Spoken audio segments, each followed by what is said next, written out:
Bom dia, amigos, bom dia, amigas, sejam bem-vindos aqui ao nosso Toca do Leão, para o nosso cafezinho habitual dos domingos.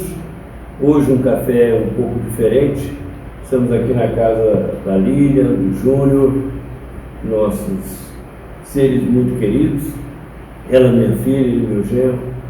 Estamos aqui com a minha esposa ao lado, Eduardo Amari também conosco, e é uma alegria recebê-los aqui na nossa mesa para a nossa conversa habitual dos domingos, esse nosso encontro em que nós tomamos um cafezinho e ao mesmo tempo conversamos sobre coisas importantes da vida. Gostaria de pedir aos amigos que já são inscritos que acionem o sininho para receberem as novas notificações do canal. E aqueles que não são inscritos, que se inscrevam para fortalecer a nossa família. Já estamos aí com 500, quase 540 membros, a família vai aumentando, né? E isso nos dá uma alegria muito grande. Também curtam e compartilhem, que nos vai dar aquela força para que o YouTube distribua os nossos vídeos mais amplamente. Sejam bem-vindos à nossa mesa, ao nosso domingo maravilhoso que esse dia está se transformando, e gostaríamos de conversar com vocês sobre um tema interessante para o nosso cotidiano: nas crises de identidade. Vamos ao tema.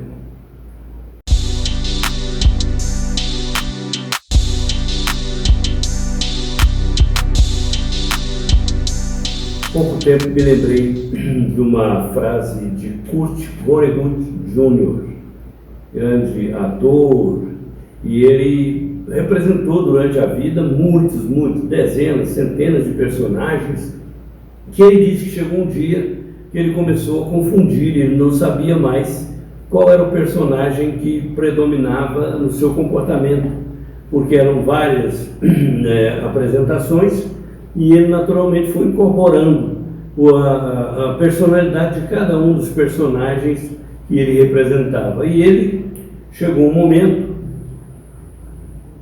em que ele tinha dúvidas de qual era a sua verdadeira identidade. E aí então o diretor chamou lá na sua sala e disse para ele: olha, temos papel para você, um papel importante. E ele se virou para o diretor e disse assim: quem eu sou dessa vez? Essa pergunta de Vonnegut Jr. me acompanhou durante a vida, porque eu me pergunto sempre isso.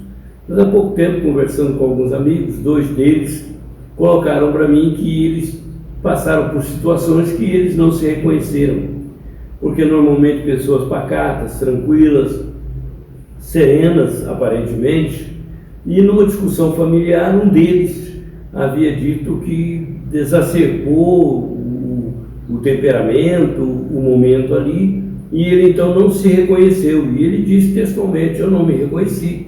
De repente eu comecei a ver o que eu estava falando, o que eu estava fazendo, e aquilo não tinha nada a ver comigo. Eu era uma outra pessoa dentro da situação, dentro do personagem, como o Vonnegut Jr. disse, né? Quem eu sou dessa vez? Nesse momento, o que é que eu sou? O que é que eu estou representando? Que pessoa eu estou representando aqui?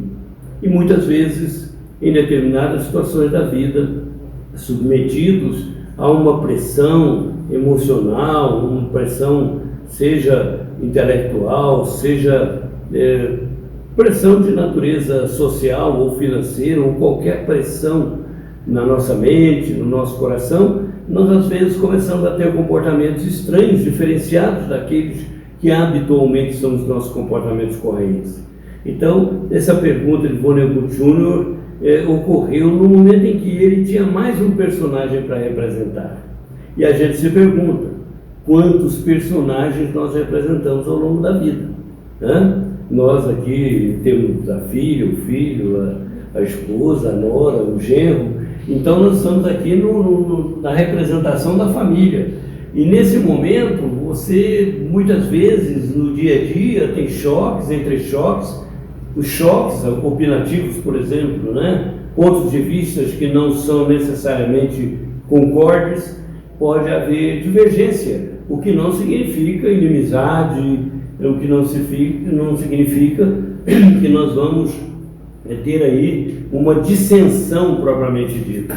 Há apenas uma discordância de pontos de vista, mas muitas vezes a veemência com que essa discordância é tratada pode se transformar realmente num contencioso, num conflito, pode se tornar aí num problema, né? Você é advogado, sabe como é que é, todos os dias aparece isso para você, né? Uma mãe de família sabe como é que é lidar com o temperamento de 5 filhos, com o caráter de 5 filhos, ter que conviver com noras, genros, sobrinhos, primos, tios, com os avós, com os pais, quer dizer, com a lida do dia a dia, nós vamos descobrindo detalhes das nossas identidades, das nossas várias identidades. Então, em tempos assim de bonança, a gente está tudo bem, céu azul, maravilhoso, tempo que está sobrando dinheiro, que não é necessariamente o tempo que nós estamos vivendo, o tempo de tranquilidade social, econômica, financeira, política do país. São momentos assim que nós, às vezes, somos outra pessoa, diferente daquela quando os tempos não são esses, quando os momentos já não são esses, quando nós temos que enfrentar dificuldades de relacionamento, dificuldades financeiras, dificuldades econômicas, a pressão emocional, por isso ou por aquilo, para ser isso ou para não ser aquilo. Quer dizer, muitas vezes se exige de nós que nós sejamos aquilo que nós não viemos para ser, que nós não somos. De outra feita, pode-se exigir de nós que nós sejamos exatamente aquilo que não tem nada a ver conosco. Ou o inverso, que também é verdadeiro, né? Que a gente não seja aquilo que está na nossa natureza. E naturalmente a gente pode ir modificando com o tempo, mas muitas vezes as modificações repentinas mostram que nós somos necessariamente uno. Nós temos várias personalidades dentro de nós. E à medida em que a vida vai nos colocando diante dos desafios, nós podemos ir mostrando versões de nós mesmos. E aí a gente se pergunta, qual é a nossa melhor versão? Qual é o melhor eu? O meu melhor eu? E aí essa é a grande questão, essa é a grande pergunta. Talvez a pergunta de $1 milhão, diríamos, né, para fazer um simbolismo da importância dessa indagação. Razão pela qual, né, o próprio dístico grego, né, atribuído lá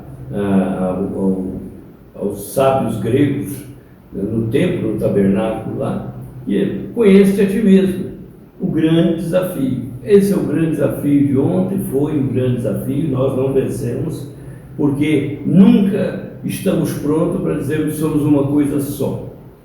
Como diria Victor Hugo, o grande autor francês, os homens são anjos estagiários. Eles estão em constante processo de transformação, porque estamos no processo de construção. Então, nós não somos uma coisa acabada. É por isso que cada momento, um aspecto da nossa personalidade, dos nossos valores, da nossa história pregressa, que é a nossa autobiografia, aparece de repente, porque aquele ator íntimo foi chamado à conversa.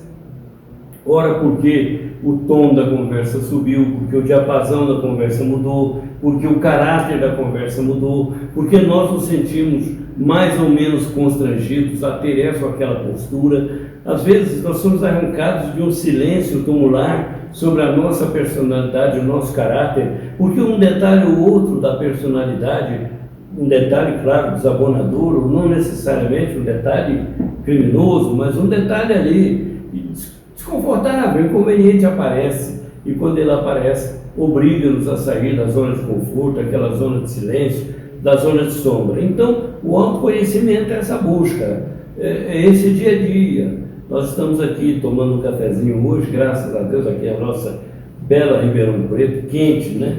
Bela, mas quente Ribeirão Preto, e é claro que o calor é símbolo de vida, né? Porque nós acreditamos que é a energia da vida subindo a temperaturas que não são muito comuns, mas de qualquer forma é o vigor do raio solar trazendo-nos vida para o cotidiano. Então o calor nos traz desconforto, o frio também traz, e de alguma maneira nós temos que nos situar nos vários climas da vida, e diante dos desafios da vida a gente se perguntar: quem eu sou dessa vez? quando está conversando com a esposa, quando está conversando com a filha, com a nora, com o genro, com o tiozinho da casa. Aqui, por exemplo, tem 3, né? O Billy, a Morinha e a Rubi. E, então, nós temos que interagir com esse mundo que Deus nos deu. Então, de vez em quando, nós vamos ser chamados a dizer qual é o personagem que nós vamos representar nesse momento.